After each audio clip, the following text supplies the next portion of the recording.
Mr. Hopner? Here. Mr. Hohenfeld? Here. Mrs. Hume? Here. Mr. Reitmauer? Here. Mrs. Peak? Here. Mrs. Walliser?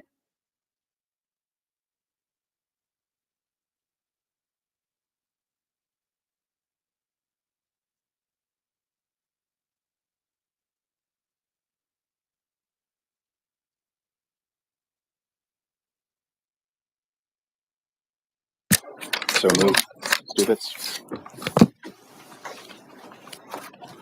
All right. So the first couple items under the Board of Directors report are connected to the minutes from the June 10th meeting. That was our last regularly scheduled school board meeting, as well as the special school board meeting on July 22nd. So both sets of meeting minutes are in there. Any adjustments, corrections, or modifications that need to be made for those meeting minutes? All right.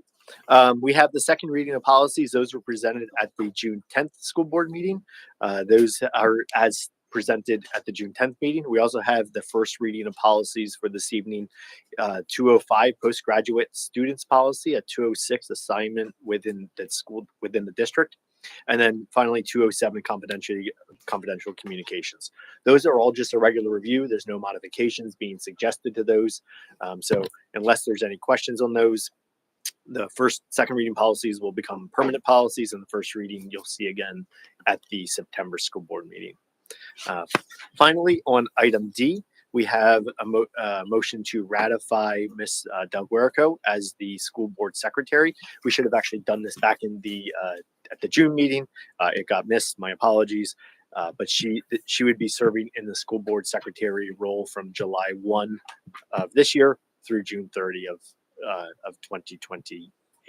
So it's a 4-year term. Any objections to that? You're not allowed to object. Mr. Wagaman, I'll turn it over to you for committee reports. Committee. Good evening, everyone. Happy summer. First, the BCIU Board of Directors does not meet in July. Our next board meeting is this coming Thursday night to kick off the school year. But going back just briefly to the June 20th meeting, I did want to share, the BCIU administrative team put together a really cool annual report with lots of content. So I thought I'd pass it around. And if anyone's interested, I'd be happy to chase down your own copy. So we can start that around. There was on the legislative front one thing that definitely caught my eye as a new law. I'm sure the right folks know about this, but it's for 9/11, so September 11th, Remembrance in School. It was House Bill 1097, and my understanding is it was signed into law. It requires the observance of a moment of silence in all schools across Pennsylvania to recognize September 11th each year, and it directs the Department of Ed to identify a model curriculum for instruction in the events and significance of September 11, 2001. It gives us 12 months following the effective date of the act. And so I imagine you folks are already down a path working on this. So actually, I would say we're more than down a path. This is something that we have done for years, long before this has came into effect. So we have done traditionally over the last 10 years. It's a little loud. I love it. Sorry. I'm going to stand back a little bit. Over the last 10 years, we have done a September 11th remembrance ceremony in this building where we recognize a community member, typically a first responder. And then throughout the other buildings, we have maintained the moment of silence at the high school and some more age-appropriate activities at the elementary school. So this is something that I'm proud that we have done prior to it becoming a law. And as the guidance comes in from the state, we will continue to make sure that we abide by that. But I think we are ahead of the curve on this one. Absolutely. I knew we were, and thank you to you and your team's efforts. It's, I guess, just a question of matching up the curriculum and making sure that what they say we have to talk about is what we obviously are already talking about. Yeah, it's actually very similar to the financial literacy component that the state outlined as well. We've had that class at the high school for the past 4 years, and we're also awaiting the model curriculum from PDE on that to make sure that our course aligns. It's actually one of our district goals for the year. PDE has not set any kind of timetable for when those would come out, though. So They should just come to us. We should just give them our stuff, right? I'm in favor of that. It'll save us some work. Thank you. Thank you for your efforts in that regard.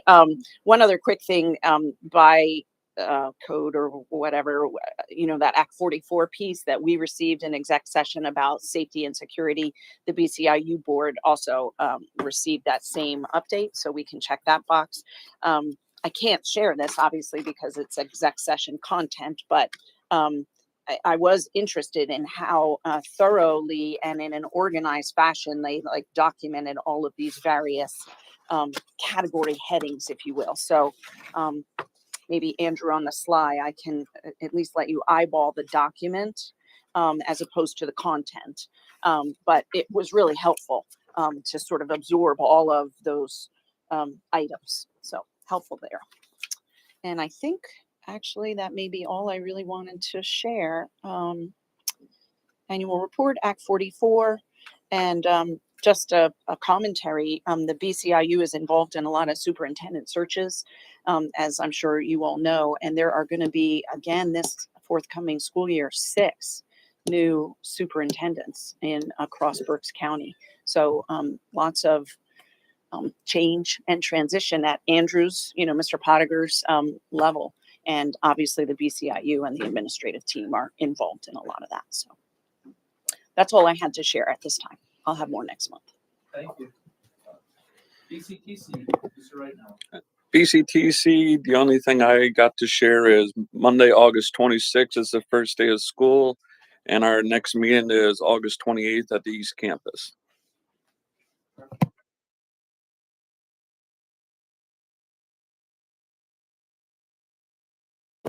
Yeah, so we met on Thursday, June 27th. It was a relatively short meeting, 20 minutes. The notable items, essentially, we kind of went over the commission rates that the EITC gets, some online filing trends and delinquent prosecutions. Basically, they're trying to push people to do all their tax filings online. So that was a big conversation. So that was probably 18 of the 20 minutes. The next meeting is scheduled for September 26th.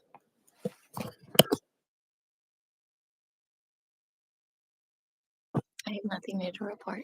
Thank you. Mr. Right now. Policy committee, tonight we had the first reading of policy 205, 206, and 207. Second reading of those policies will be September 8th. Tonight we have the second reading of policy 202, 203, 203.1, and 815.1. Do I really have to read all those? Because I feel like it's ridiculous, but You don't, unless there's any changes to what's on the report, you're.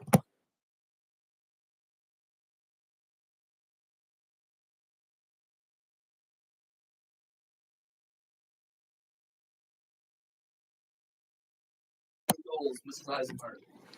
Tonight there is the 24-25 district goals presentation, part of the, actually I didn't even realize it's been this long already, 6-year strategic goals planning process. So Mr. Pottiger will go over the goals for this coming school year. Thank you. Mr. Alexis. I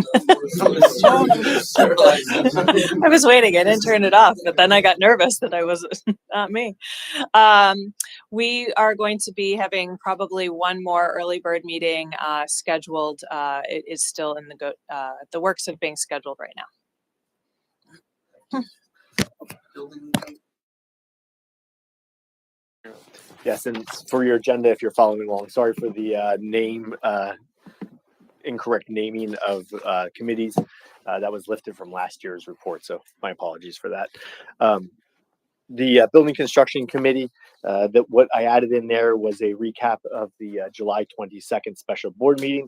I just took the information that was at that board meeting as a reference point for this agenda, just so that there was some documentation of it, but it's the summary of costs for the project, as well as the summary of financing, how that was going to be paid for. So those are the 2 documents that are there. Again, thank you for everyone's willingness to come to a special board meeting in July over the summer, as well as your support for this project. We have had some meetings already, meeting with the turf company to evaluate colors, meeting with Schlau, the general contractor, to start that process for permitting and getting all those documents transitioned over. So some good movement already on that project, and we'll keep you posted as that occurs.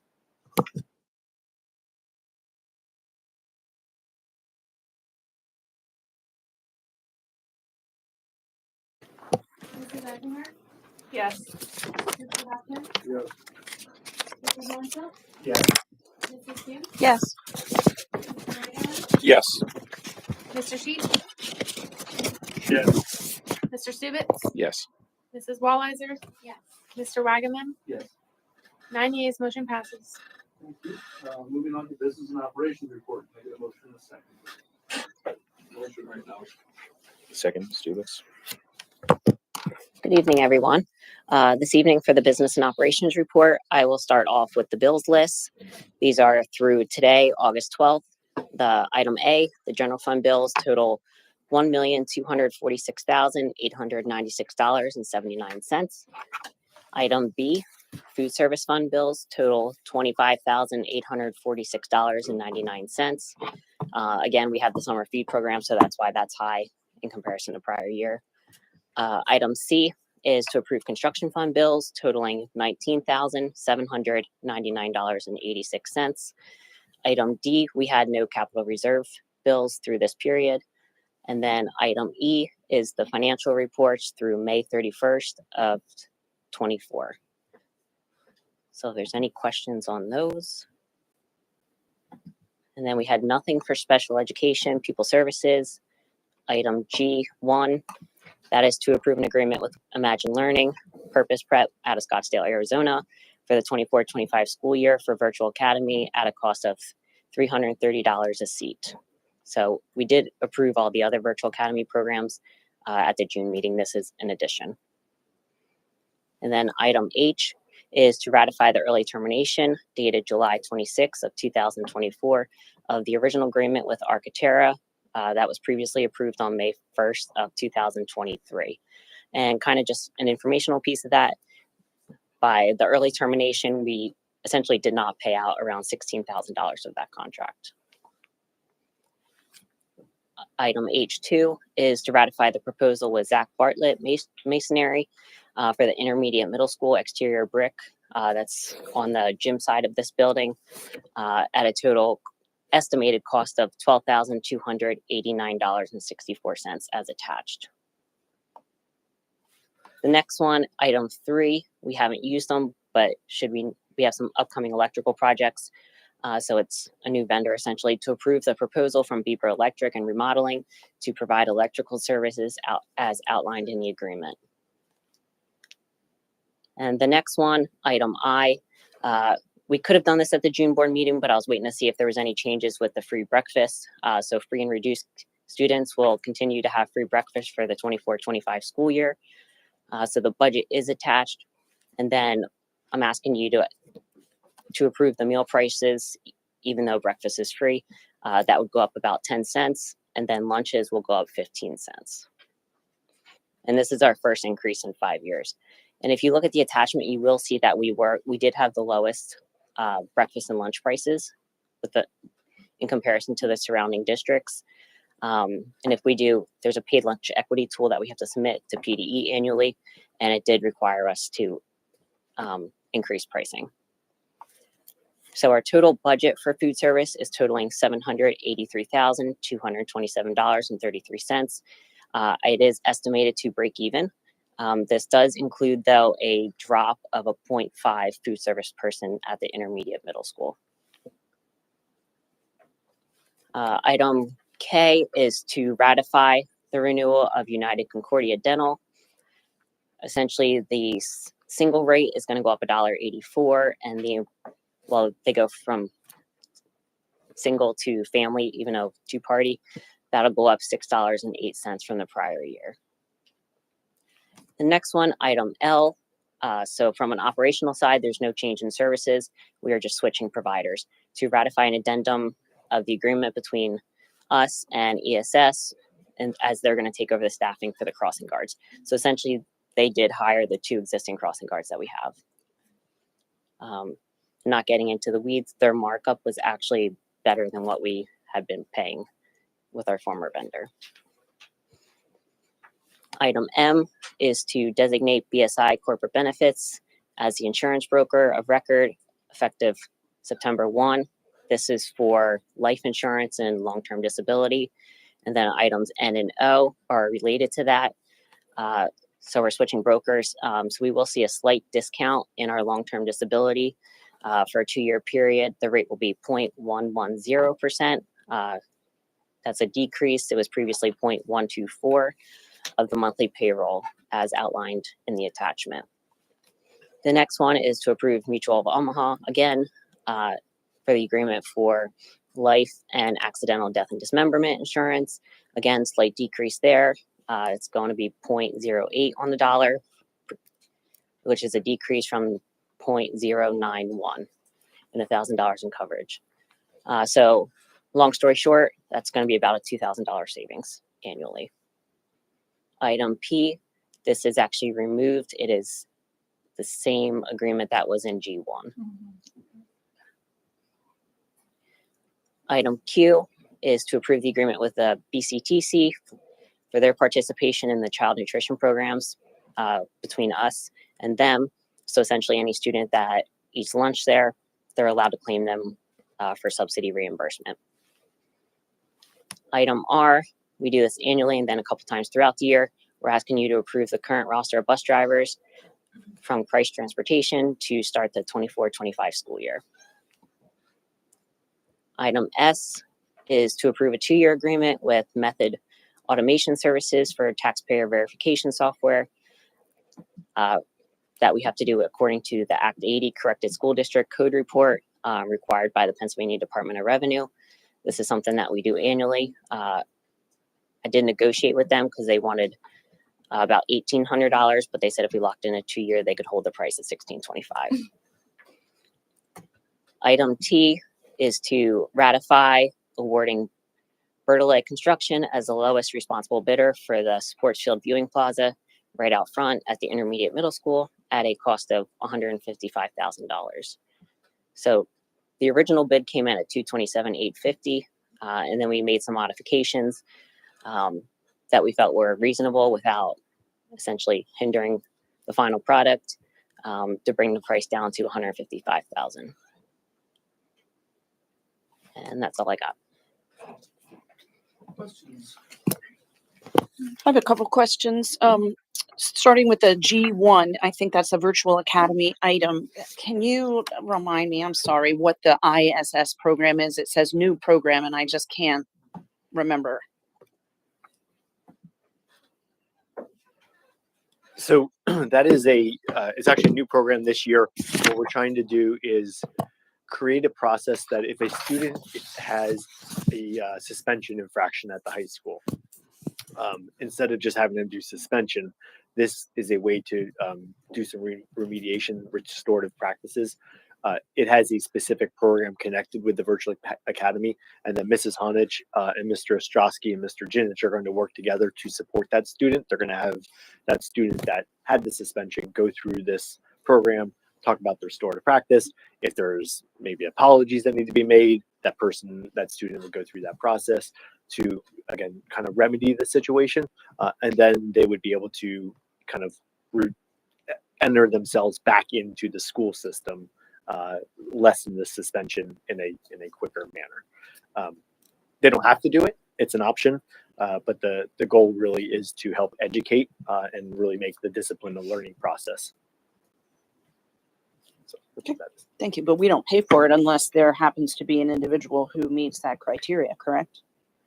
That's my understanding, yeah. And we don't have very many situations like that, thankfully, right? Okay. Question about the bus transportation one. It just begs the question, how are we doing with drivers heading into the school year? Do you, would you be willing to share an update on how we're doing? Yeah, so we are actually fully staffed. We do have some band subs. So kind of just a quick total. I think we have 10 full bus runs for Brandywine. About, I think it's 4 non-pub, either 30 passenger, 72 passenger vans or buses. I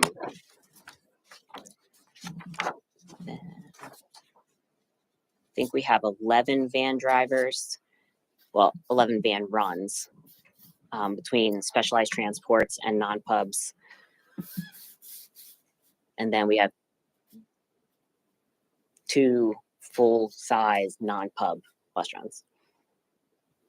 And are they in the Subaru cars that we have? So those are for specialized transports. So we're using 2 of those or no? Not at the moment. We're not using any of them. No, so they typically come up on, so we try to go to Christ first, and then if there's any specialized runs that aren't like full term, like kid needs a special placement for a month or 2, we use it for that. If they're going on a special trip, they use it for some of our sports teams can use them. But from a Christ standpoint, they do not use them. So there for a while, we were having some district personnel having to be pulled out of their roles. I think even you had to do it from time to time as a driver. I gather that it's good news. This year, we are not, at least at this point, anticipating needing to do that. Is that what I'm hearing? Correct. Awesome. I think since I've been here, and I would probably speak for the last at least 5 years, I think this is the best position the district has been in with our contractor. And just informational, this is the last year of their contract. So we actually have a meeting this week on Wednesday. Wednesday morning, we're going to meet with them just to see kind of where they're at. If there's something we, just want to do an addendum to the existing contract or want to go out to RFP, really just to kind of see where both sides are. And then they have their, back to school meeting in our auditorium on Wednesday. So I'd say things are going well. Yeah. Well, props to the team that's been involved in that. And that's great news. Thank you for sharing.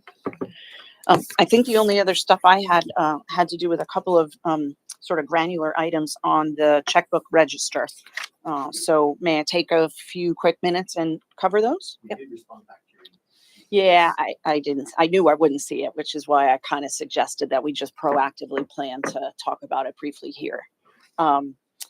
So I questioned, we have a charge for about $1,000 for SAT exams and then like 4,300 or so on the checkbook register for AP exams. And my question was simply, seeing that reminded me that, yes, we recently in the past year or 2 implemented this program where, if I understand correctly, for free and reduced lunch kids, we're now paying for their exam fees. So I was just kind of looking for a status update. Obviously it's, roughly $5,000 an out-of-pocket expense, but tell the good news side of this story, not just tell us the expense. Yeah, so what I had shared back with the board is a really nice summary document of the last 5 years worth of data of AP exams and participation rates, number of exams taken, AP students with the scores of 3 or plus, and then the percentage of AP students with that 3 or plus score. And so anecdotally, about 15% of all those test takers qualify for free and reduced. But we are seeing an uptick in the number of total AP students and total number of tests taken. And even better news, we're seeing a pretty significant uptick in the percentage of pass rate, which is that percentage of 3 or plus. And so that this year it hit 80%. Excellent. Okay. Mr. Pottinger, you did a great job going through and hitting all those questions that she asked very quickly. Can you just answer her quickly without having to go deep dive into every single question that she asked? On that email? I mean, you guys took a lot of time to go through that, and I was a knew quick you were mad doing rush it to to do save that. our time. So Yeah. You certainly gave her everything she was looking for. Can you just quickly give a quick overview of it? I appreciate what you're asking. I'm trying to figure out. I'm okay with that if that's what you're suggesting. You really did a great job at answering it very in depth. Okay, so why don't we do this? Why don't we table those questions? Sometimes it's helpful not just for the board to get those answers. It's helpful frankly, it should be in the sunshine.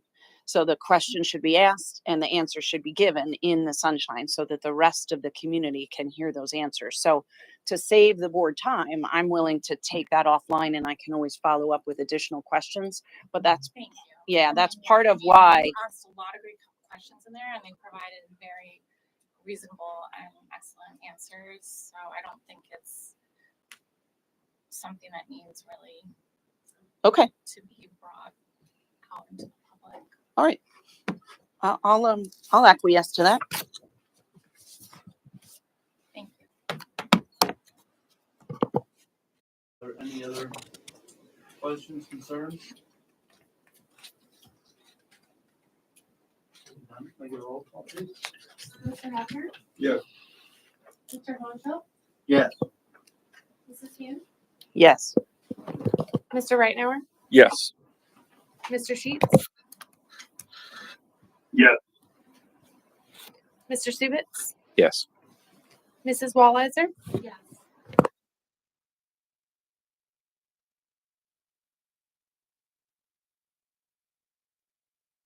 Get a motion and a second for superintendent report, please. Motion right now. Second, Stupid. All right. Under the superintendent report, the major item under superintendent report is the goals document. And in your packet, you should have a document that looks like this. This is the goals for the 2024-2025 school year. There are 74, so I thought I would painstakingly go through all 74. No, I'm not. Just to kind of frame this up. So this is part of a 6-year process. We have a strategic plan. That strategic plan outlines where we're going as a school district. This year, there's a massive Gantt chart that goes along with that. This year, these 74 goals are what we're going to focus on. Some are brand new. Some are some carryovers that we want to consider seeing momentum on. And then from these 74, what we do is then there's sub goals that are in there. So each department then breaks this out, owns it, and really digs in and has some more meat to it behind the scenes. And that's what you'll start to see in the middle year, the end of year goals, where you get a little bit more detail of what goes in here. But I'm just going to go through a couple of the highlight ones that are in here, just to start right in the, well, before I do that, the other piece that, as you can see here by the color coordination, is that there are basically 5 goal subject areas. We have a communication goal, we have a high quality instruction goal, which is your dark gray, safe and supportive learning environment, that's your blue column, a red column or kind of a pinky column, which is engagement, and then finally facilities and resources. So those are the 5 areas that we have bucketed those 74 goals into. So the very first one under communication, it's develop and implement outreach strategies. One of the things we're trying to do is better connect with individuals in our community that are not parents, that are not necessarily connected. So you may or may not know, but we just send out postcards, about 5,000 postcards to all the district residents that are not connected to the school district. And so they're that's it. Yes. Thank you. Good props. You can be Vanna White for me. And but basically what it does is it asks several ways of how a resident might want to receive information. They can receive hard copy newsletters and we'll mail it to them. They can sign up for electronic information. So that, or they can do social media. So that's really our goal, is to connect with those folks. Skipping down a little bit, there's some signage goals that we have this year. Directional signs. When you come into our facilities, we want to brighten up and direct people better. Right now, our signs are getting dated. They're some of the poles are starting to fall. So that's a big goal this year, directional signage. And then last year we put a new digital scoreboard in at the high school. This year we're looking to put a new digital scoreboard in at a new digital sign in at the elementary schools. That's our goal there.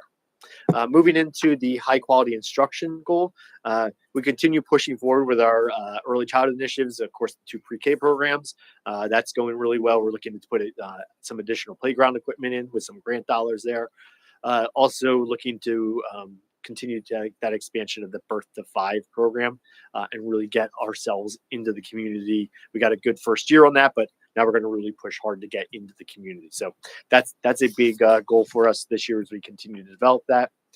Another goal, for a while, we've had a career and financial planning course in the high school. We rolled that into as a requirement for all our students The state has made that a requirement now. And so we want to make sure and spend the time this year as they roll out the standards to ensure that our program matches the program that of what the standards are for the state. But we feel really good about ours. We may have to do a little bit of tweaks, but that's an alignment thing that we're going to do this year. One of our big initiatives programmatically is the ag program. We talked about that. I think last December, we pitched the idea to the board, and so we are now at the point of rolling that out. We've submitted our application to run that program to the Department of Education. The Department of Education is still reviewing it, but we are intending to start that day one. Teachers in place, curriculums in place, and we're ready to go. We have the new STEELS standards for science and technology, and I give Mr. Freena and Mr. Donata, who's our department head, a lot of credit on this. They were ahead of this about 2 years ago, started really digging into it, adjusting the curriculum, piloted it in a couple classrooms, and now we're ready to roll that out district-wide. And then finally, curriculum-wise this year, we're looking to do our K-5 ELA curriculum. We did 6 to 12 last year, K-5 this year, and our gifted program K-12. Moving on to safe and supportive learning environment, we are looking to implement the ISS program, that is restorative practice program, and that's what we had talked about earlier when it came to the purchasing of that program with the Virtual Academy, with the Bills department, with the Bills, the business office item. We also have to complete the exterior door security project. We're still working on getting that because of some hardware delays and things like that. So that should be finalized within the next month or so. Another big piece is to adjust and transition to a new guest security screening system. So when we have guests coming into the school district, there'll be a new screening system that's going to be connected to our camera system.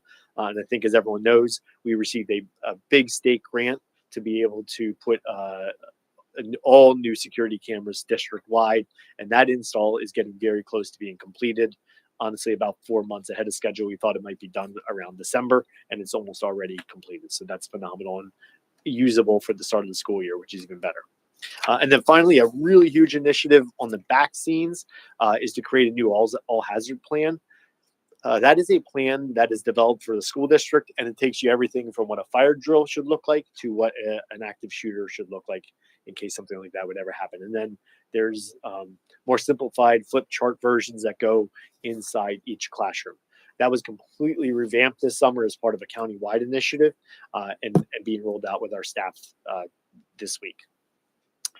Moving on to our engagement and connections, a lot of this focuses in on our athletics and outreach opportunities. So looking at communicating a vision plan for our athletic department with a new leader there, looking at bolstering social media presence, timely communication to parents, community, coaches, and then there's some other athletic related goals that are connected to there. The next big one, though, that's in that area is really trying to develop and more fully grow that connection between our high school and middle school, and our middle school and elementary, and our high school and elementary, so our students are better working together and having smoother transitions. So that is really the major building goal for the engagement aspect of this area. And then finally, under the facilities resources section, the last column, one of the pieces we're going to evaluate this year, and it'll be part of the budget process, is to evaluate the eliminating the per capita tax. So that's a tax that you're probably used to paying. We're looking to what does that look like financially if we remove that? What's the collection rate? Those sort of things. So we'll be able to provide a report and recommendation to you during the budget process this winter. There's a couple RFPs, and Nicole had mentioned one earlier that our transportation services are up for an RFP this year because the contract's ending. Copiers are as well as our agreement with our technology firm. And then, of course, transportation, as Nicole mentioned. We're also continuing to investigate solar options, some new grants, some new opportunities continue to evolve. So we're looking at that. And then, of course, everyone knows the huge initiative facility-wise is the construction of the high school stadium project. And then a little bit smaller, but still impactful, will be the middle school stadium upgrades, which were just approved and ratified a couple minutes ago. And then finally, we're looking to make some partnerships, potentially with St. Luke's, to take our tennis court out here and convert that into a pickleball courts for the community use, for student use and that sort of thing. So that is, one other thing on the back of this, a couple bleed onto the back.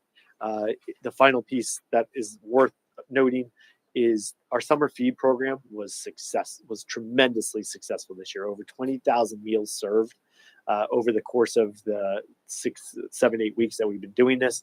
We've had a few staff members that have been a huge lead on this.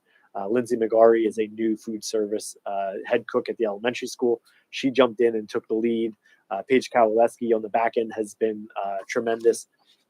Those two leaders have led students, have led other food service staff members to really make this such a successful program. We had WFMZ out.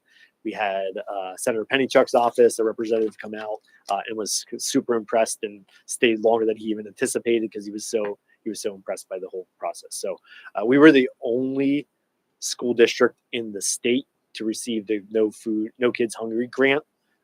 There's only 3 agencies in the state that got it. We were the only school district. So huge kudos to Nicole for putting that grant together, and just all the grants, all the things we're able to do, whether it's the security system, the new video camera system, the statistics there are super amazing that we were able to get that, the No Kids Hungry grant. So a huge kudos to Mr. Farina for his grant writing abilities, to Ms. Del Guerco for her grant writing abilities. We've been able to do a lot for this school district that otherwise we would not have been able to do financially. So a huge kudos to the two of them. I just wanted to add on to the summer feeding grant. Senator Pennychuck, as we were sitting here, just posted to all of her social media accounts and all of her communication pieces a big congratulations with pictures to their site visit here for the feeding grant. And so in addition to this meeting and all the praise we had through WFMZ, this has also been out to all of her constituency and her voting districts. So again, great praise for that grant. It's awesome. Thank you, Rob. Well done.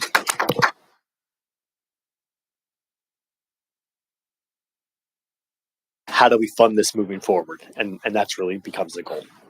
It obviously is needed. It was very well received. That grant isn't, it's just a one-time grant. It's not sustainable. So how do we come up with the dollars to continue doing it?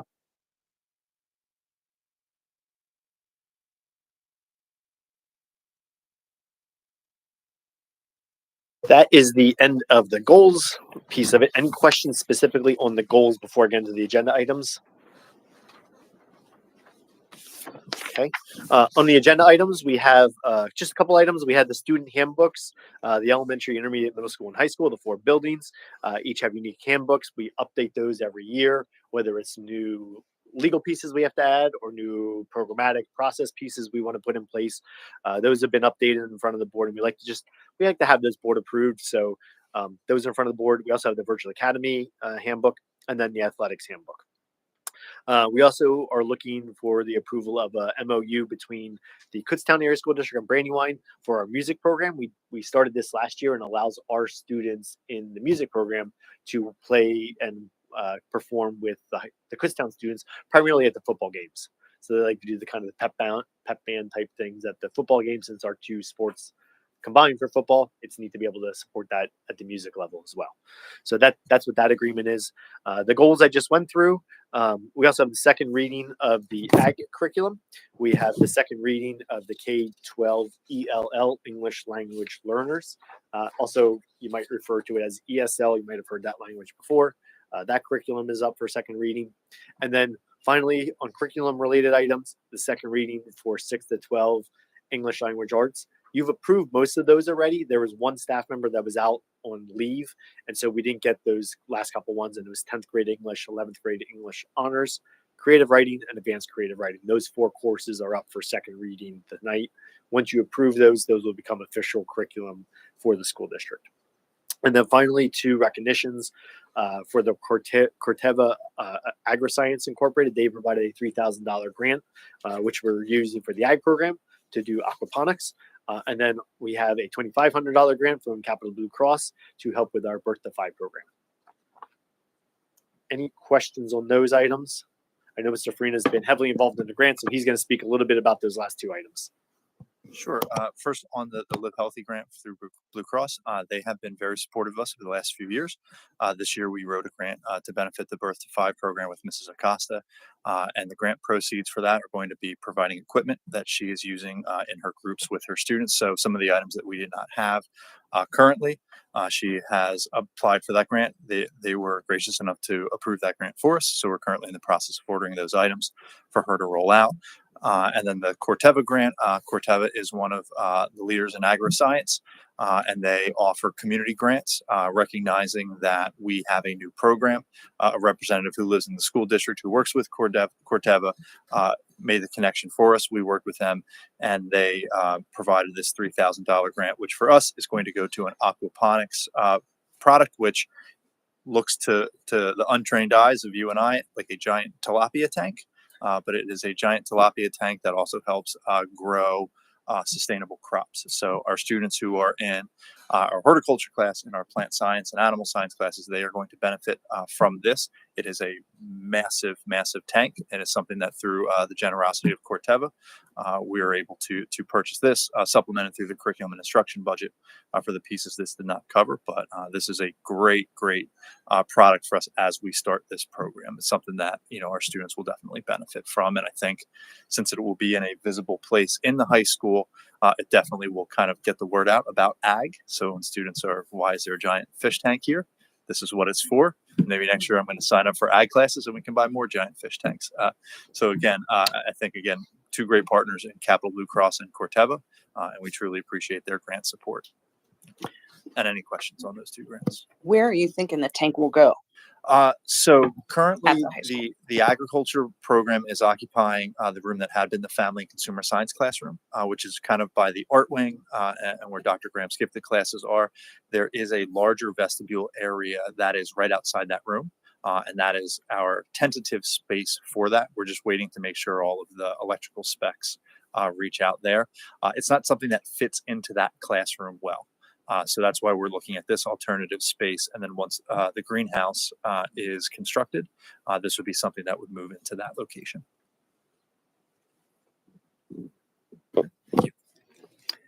I have one other quick question on the marching band piece with Kutztown. I read it looks like Kutztown wants to cap it at 10 students for uniform and transportation and other issues, I'm sure. But how many of our band members have expressed interest at this point? Is 10 enough? I don't know how many this year. I think there were 6 that did it last year. So we Okay. should be okay. And if it becomes an issue, one of the pieces that we talked about was if needed, we can look to purchase some additional uniforms because we don't want to turn the student away. Okay. But roughly 6 is what you might Yeah. anticipate this year. That's what I'm anticipating. Have we ever considered doing just a club here at Glenwood for our varsity sports? For- under the lights? Like a pep band type thing. Yeah. Yeah, we started that last year and it got some pretty good traction. Some of the basketball games, if you remember, they were in the stands. We did it for soccer. A couple times they had come out. We're trying to get some momentum there. It was a good, at least the seed was planted last year. I'm hoping I can push that a little bit further this year. Yeah, absolutely. It changes the whole dynamics when they're in there. Just like that little pauses, whether it's the in between quarters or halves, or it's just the break, timeout or whatever, it livens it up a little bit.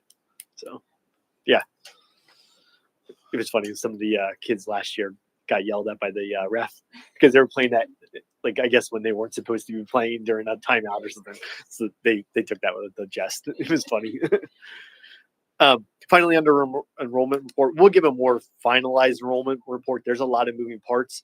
At this point, we have 47 new enrollments that moved in over the summer. 4 of those are coming back from a charter school. So that's phenomenal. That's a huge savings financially.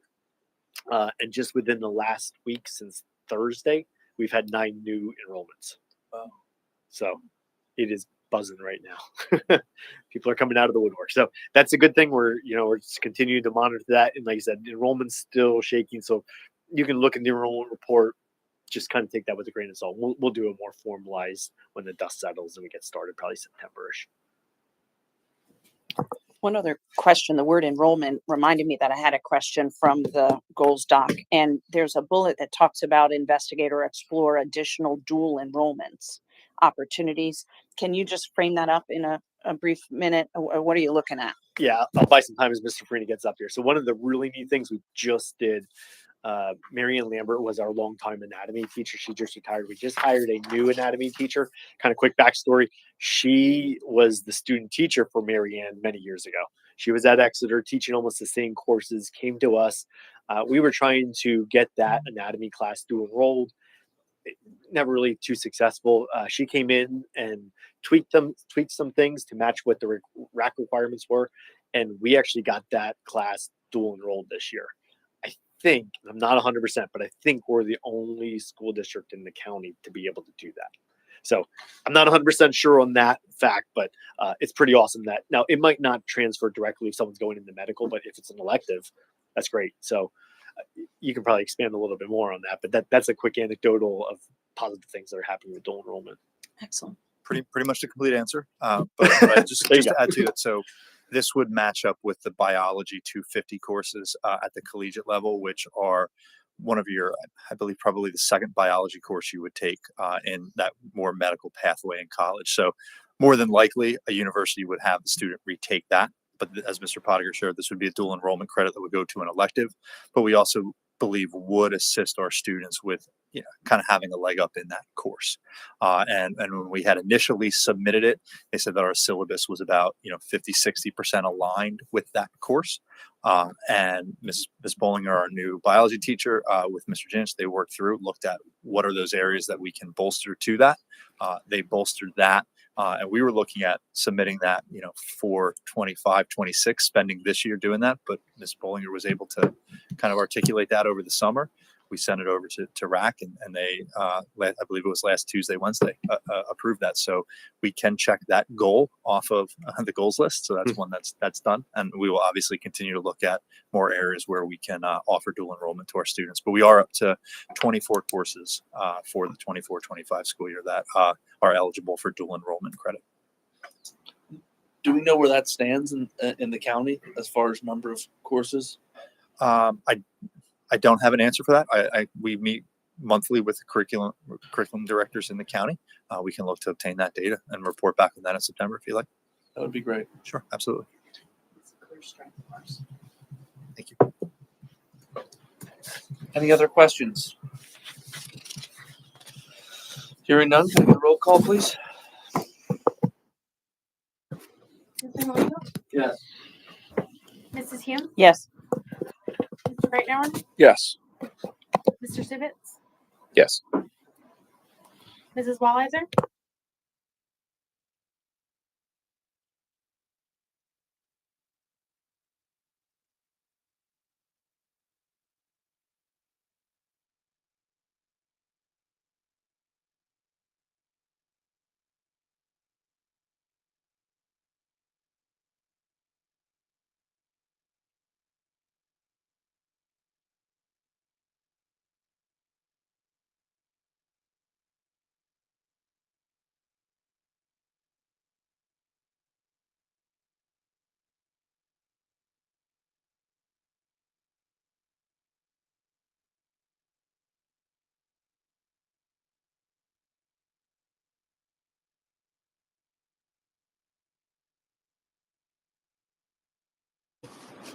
Since that's more of a personnel, if we could talk about that in the exec session. Yeah, okay. I just was wondering if that was still an option that we could. Yeah, we'll Reinvestigate. we'll talk about that. So a couple items under personnel report. We have the few resignations. Sarah Vaquero, who's our part-time music teacher, is resigning, took another position. Lisa Yanovich, who was our middle school learning support. That was a big hole that we had filled the music position. That was going to be a big one. We filled that.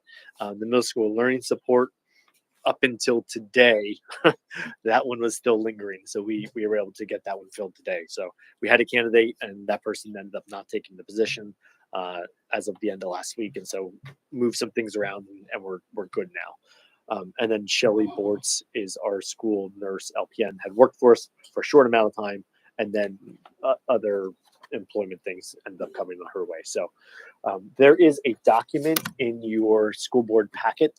There's two actually that are in there. The first one looks like this, and it's our new inductees and new staff. And then there is a picture one that goes along with it. So if you like pictures, look at that one. If you like words, look at that one. But that's linked to our new staff letters, so people can see who all the people are. And that has a full complement of all our teaching staff, as well as all our support staff. And then at the very end, there's staff changes. So if people moved around and moved to different roles, we have that noted in there as well. So that really is a nice summary document, because you had approved some things even back in May, a lot in June, as we did a lot of early hires, some over the summer. And again, always appreciate the board giving me the opportunity to hire people over the summer so we can lock them in. But that's all the moving parts, just so it's there. So that's really the changes of staff and things like that. We have two changes in terms of location. Jen Fodor, who's our school nurse, will be at the intermediate middle school this year. And then Amanda Krause, who's our new certified school nurse, will be at our elementary and high school. She'll be the elementary and high school head nurse. So that's item B of change of status. Under appointments, there are a host of appointments that are on there. If that document helps, I think that's probably your better thing, and then all the words. So I can skip over that if that's okay with everybody under C, because the appointments are what's there. Item D is support staff substitutes. We do have two support staff substitutes that had worked for us previously, and so we're looking to have that continuation there. One's a nurse substitute, and the other one's a food service substitute. Under E, we have two leaves. Mrs. Wallers, you had mentioned the one. There are two leaves. One's for a professional staff member, and then one's for a support staff member that are on that list. We have under F1 mentors to partner with those new teachers. So that's approving the mentor new teacher arrangement. And just as a reminder that inductees now, it's a 2-year process. So our brand new teachers, we always had them go through induction. The state now has said you have to do 2 years of a new teacher preparation program. So we will continue those staff members that were new last year as part of our induction this year as well. And so that's why you see some of these new names, and it might look familiar, like a Dr. Price or Mr. Naga, who was with us last year. Why is he on there again? Because it's a 2-year process. That's why. We have the approval under F2 of all our Brandywine staff to be approved in case that we would have to use them as substitute teachers for homebound instructors. So homebound instruction occurs if there's a student that's not able to come to school because of a primarily medical reason. It's for a shorter amount of time. We have a staff member that can go into the house and deliver the instruction. So this allows any of our staff members that might be able to do that, the ability to do that. You have to approve that, so that's why we just do everybody. We have finally F3, and that was an error when we approved it in June, but it's to approve our school nurses at their regular hourly rate and not at the $25 curriculum rate, because it's a little bit different. So that's the approval of Vicki Miller, Tanya Garcia, and Shelly Bortz to be approved at their hourly rate. Any questions under personnel items? On the co-curricular list, I think I'm Yes. saying the right document. There were 2 new positions that are being recommended. Can we Yep. get an update on those 2 positions? Are there job descriptions attached to them, or? There are. So we did link the job description in the response. That is primarily for the auditorium and events coordinator, so that the district has, you as a board have done a lot of investment in the high school auditorium, new flooring in there, new LED light system, new sound system. So with all that technology, we wanted someone to be a point of contact, to train other people, to help coordinate events. Tonight, that space is being used by Topton Borough for their public meeting. So because they anticipated a bigger crowd, we opened up the doors for that. So just helping to facilitate that, and that's really what that role is intended to do, is to help protect it, help educate the use of. And then the other one is the FFA, the Future Farmers of America. That's connected to the ag program. They kind of go hand in hand. So that's that addition. Are the staff changes only grade level change it? Like, do they include level changes or? That should be, that would have been, that's this staff changes piece at the end. Those were either approved in one of the previous meetings, like a May meeting or a June meeting. Right, Or I know we maybe don't need today. to really approve them. So one notable change that I see that's missing on here, Ms. Schwenk showed up on my daughter's schedule for 7th grade math instead of 8th grade. Is that, She was doing that last year. oh, she was? Yeah. So is she just 7th grade or is she doing both? She's doing both. Yeah. We strategically moved some staff members around. So Mrs. McMullen is doing most of the Keystone exam course teaching, and then she's picking up still some of the regular 7th grade, and then Ms. Schwenk is doing the So the Mrs. other courses. McMullen's the other 8th grade. She's the other. So Mrs. McMullen used to be 7th grade, and Mrs. Schwenk used to be 8th grade. So now we kind of, Divided them. yeah. I was both doing jacket and mowing last year. Can we go back to the FFA new position? So how does the dollar amount of $5,000 get determined? It seems way more than many of the other positions. I can go into more detail. I don't have it in front of me, and I apologize. But what we did is we did an analysis of what all the other FFAs in the county were, Okay. and then all the hours. There was like an hour justification for all the events and hours that have to get put in. Okay.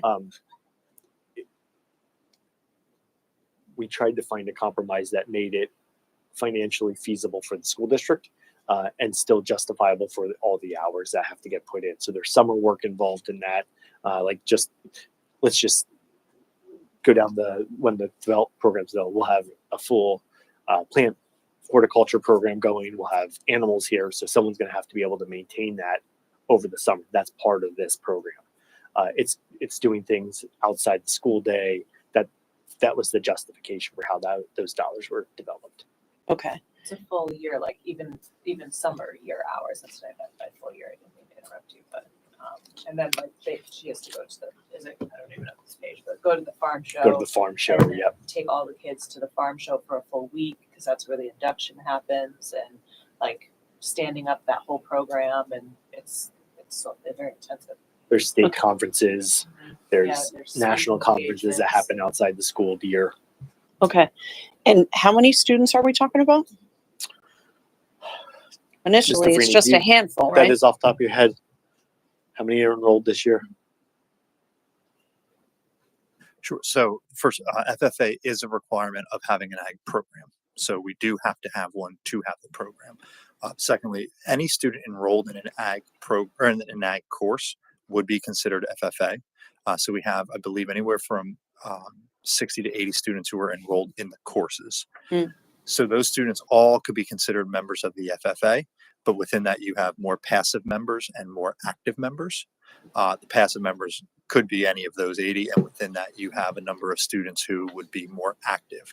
We won't know that number of passive versus active till the program begins. So it could be as many as 80 or anywhere on that sliding scale down. Okay. That's And is helpful. it 10th grade on? It's ninth grade on. Ninth. Yep. Also, okay. Ninth grade on. Yeah, I was just contrasting to a club like FBLA, which has a very large population, a handful of advisors, very highly engaged. I know they go off site for 3-4 days in the spring every year. And, you know, when you look at the dollars being paid to those club advisors, and, you know, SAD is very active, student councils are very active. There are certain clubs that are just really active, and then others which are smaller population, only meet maybe once a month rather than once a week kind of thing or whatever. And so it just seemed a little bit disparate. So that's why I asked the question.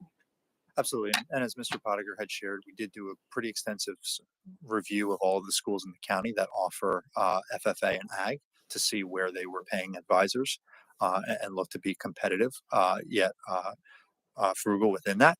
And on the same token as well, looking at there are, even to what you would see in an FBLA, I would say a significant more number of events for the FFA program. Okay. And this individual is the teacher for the ag program, That is correct. Yes. similar to like the music director or the band director is the teacher for music. And like I said, as any of our co-curriculars that are in the CBA, it is open for all staff to apply. And then the building principals, they through the selection process would put in place the person best qualified for that position. So this position was advertised within that same manner. Thank you.